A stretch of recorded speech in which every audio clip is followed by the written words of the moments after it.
Hello friends, welcome to KamalisDiary. எனக்கு எல்லாரும் நல்லா இருக்கீங்களா? நானும் நல்லா இருக்கேன். இன்றைக்கி என்ன வீடியோ பார்த்தீங்கன்னா, ஒரு ஹேர் ஆயில் வீடியோ தான் பார்க்க போகிறோம்.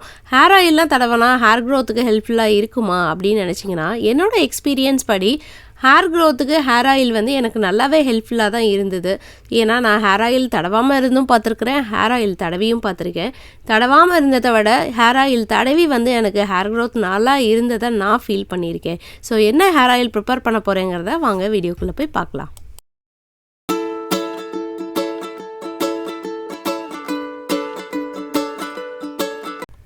இந்த ஹேர் ஆயில் ப்ரிப்பேர் பண்ணுறதுக்கான மெயின் இன்க்ரீடியன்ட் பார்த்திங்கன்னா இதுதான். இதுக்கு பேர் ஜட்டமன்சி.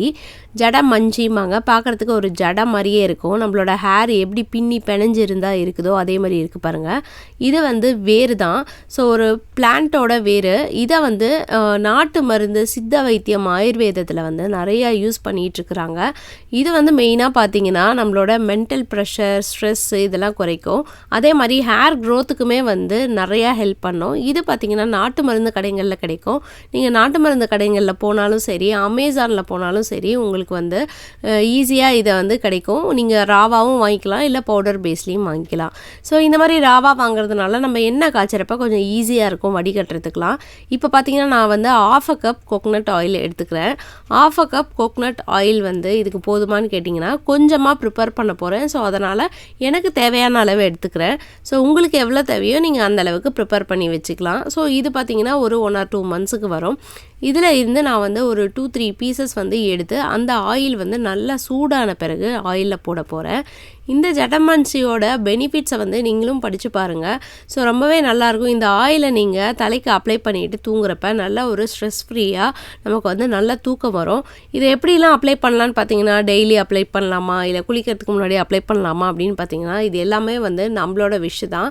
ஸோ இதை வந்து மெயினாக குளிக்கிறதுக்கு முன்னாடி மசாஜ் பண்ணுறதுக்கு அந்த முன்னாடி நாள் நைட்டு சில பேர் தடவுவாங்க. இல்லை எனக்கு கோல்டாக இருக்குது, எனக்கு ஆயிலெலாம் தடவை பிடிக்காது, நைட் அப்ளை பண்ணால் தலைவலி வரும்னா நீங்கள் விட்டுட்டு குளிக்கிறதுக்கு முன்னாடி ஒரு 1 மணி நேரம் அப்ளை பண்ணி மசாஜ் பண்ணி விடலாம். இல்லாட்டி நைட்டே நீங்கள் அப்ளை பண்ணலாம். ஸோ இந்த ஆயிலை வந்து ரெகுலராக நீங்கள் தடவிட்டு வரப்போ உங்களோட ஹேர் க்ரோத் வந்து நல்லாவே இருக்கும். மெயினாக எனக்கு ஹேர் ஃபால் அதிகமாக இருக்குது, நைட்டு வந்து தூக்கமே வரமாட்டேங்குது அப்படின்னு நினைக்கிறவங்க இந்த ஆயிலை வந்து அப்ளை பண்ணுறப்ப ஒரு நல்ல ஸ்ட்ரெஸ் ஃப்ரீயான தூக்கமும் வரும். அதே மாதிரி உங்களோட ஹேர் ஃபால் ஸ்டாப் ஆகும், ஹேர் க்ரோத் ஆகும். அடுத்தது இதோட நான் என்ன அடுத்த பொருள் சேர்க்க போகிறேன்னா, இதோட நீங்கள் கேஸ்டர் ஆயில் ஒரு 2 டீஸ்பூன் சேர்க்கலாம், ஆல்மண்ட் ஆயில் சேர்க்கலாம். ஆனால் இன்றைக்கி நான் சேர்க்க போகிறது பார்த்திங்கன்னா கோகோனட் ஆயில் மட்டும் தான் சேர்த்துருக்கிறேன் ஆயிலில். அடுத்தது வெந்தயம் 1 டீஸ்பூன் சேர்க்க போகிறேன். இதோட கலோஞ்சி சீட்ஸும் சேர்க்கலாம். ஸோ இன்றைக்கி வந்து நான் வெந்தயம் மட்டும் தான் சேர்த்துருக்கேன். இந்த மாதிரி நீங்கள் வெரைட்டியாக இது கூட வேறு வேறு ஆட் பண்ணி நீங்கள் சேர்த்து யூஸ் பண்ணலாம். ஸோ எப்பயுமே ஒரே பொருளை வந்து ஆயிலை ப்ரிப்பேர் பண்ணுறதுக்கு பதிலாக அது கூட 2-3 பொருள் சேர்த்து செய்கிறது தான் என்னோட வழக்கம். ஸோ அந்த மாதிரி நீங்கள் மசாஜ் பண்ணுறதுக்கு முன்னாடி கூட ராவா கேஸ்டர் ஆயிலோ ஆல்மண்ட் ஆயிலோ சேர்த்துக்கலான்னா, நான் இப்போ வந்து ஆயிலில் சூடாக சேர்க்கல. நான் என்ன பிளான் வச்சுருக்கேன்னா, ஹேர் வாஷுக்கு முன்னாடி ஒரு நாள் கேஸ்டர் ஆயில், ஒரு நாள் ஆல்மண்ட் ஆயில், அந்த மாதிரி மாற்றி மாற்றி யூஸ் பண்ணிக்கலான் தான் நான் இப்போ ஆட் பண்ணல. ஸோ அதே மாதிரியே நீங்கள் ஃபாலோ பண்ணலாம், இல்லாட்டி நீங்கள் வேறு மாதிரியும் நீங்கள் யூஸ் பண்ணிக்கலாம். ஸோ என்னோடய ஹேர் கேர் ரொட்டீனில் இது one of the hair care routine அப்படின்னு சொல்லலாம். இந்த மாதிரி நான் வெளியே வந்து ஷாப்பில் அதிகமாக ஆயிலெலாம் வாங்க மாட்டேன்னு வச்சுக்கோங்களேன். இந்த மாதிரி வெவ்வேறு பொருட்களோட பலன்கள் நம்மளோட ஹேருக்கு ரொம்ப குறைந்த செலவில் நமக்கு சேரணும் அப்படின்னு நினச்சிங்கன்னா, இந்த மாதிரி நம்ம வீட்லேயே தயாரிக்கிறப்ப நம்ம ஈஸியாக வந்து அடிக்கடி ஃப்ரீக்வெண்ட்டாக நம்ம வாங்கி யூஸ் பண்ணுவோம். இந்த ஆயிலை எந்த ஸ்டேஜில் நிறுத்துறது அப்படின்னு பார்த்தீங்கன்னா, சூடாக இருக்கிற ஆயிலில் நீங்கள் வேற போட்டோனையும் வேறு வந்து நல்லா பொரியும். அதோடு சேர்த்து நம்ம வெந்தயத்தையும் போட்டோனையும் வெந்தயம் பொரிஞ்சோனையும் ஒரு 10 நிமிஷத்துக்குள்ளே இந்த ஆயிலை ஸ்டாப் பண்ணிடலாம். ஈஸியாக ப்ரிப்பேர் பண்ணிடலாம். பாருங்கள், வேறாக போட்டதுனால நமக்கு ஆயில் எவ்வளோ கிறிஸ்டல் கிளியராக இருக்குது அப்படின்ட்டு. இது ஆறின பிறகு ஒரு பாட்டிலில் போட்டு ஸ்டோர் பண்ணி வச்சுக்கோங்க.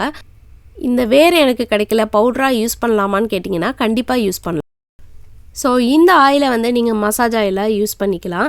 ஜட்டமன்சி பவுடரை வச்சு எப்படி ஹேர் பேக் போடுறது அப்படின்னு ஆல்ரெடி வீடியோ கொடுத்துருக்கேன். நான் டிஸ்கிரிப்ஷனில் அதையும் கொடுக்குறேன். ஸோ அதையும் போய் பாருங்கள். உங்களுக்கு இந்த வீடியோ பிடிச்சிருக்குன்னு நினைக்கிறேன், யூஸ்ஃபுல்லாக இருந்திருக்குன்னு நினைக்கிறேன். உங்களுக்கு இந்த வீடியோ பிடிச்சிருந்ததுன்னா லைக் பண்ணுங்கள், ஷேர் பண்ணுங்கள், மறக்காமல் நம்ம சேனலுக்கு சப்ஸ்கிரைப் பண்ணிடுங்க. ஸோ இந்த ஆயில் ஏற்கனவே யாரெல்லாம் யூஸ் பண்ணியிருக்கீங்க அப்படின்னு கமெண்ட் செக்ஷனில் வந்து சொல்லுங்கள். Thanks for watching. Don't forget to subscribe to KamalisDiary.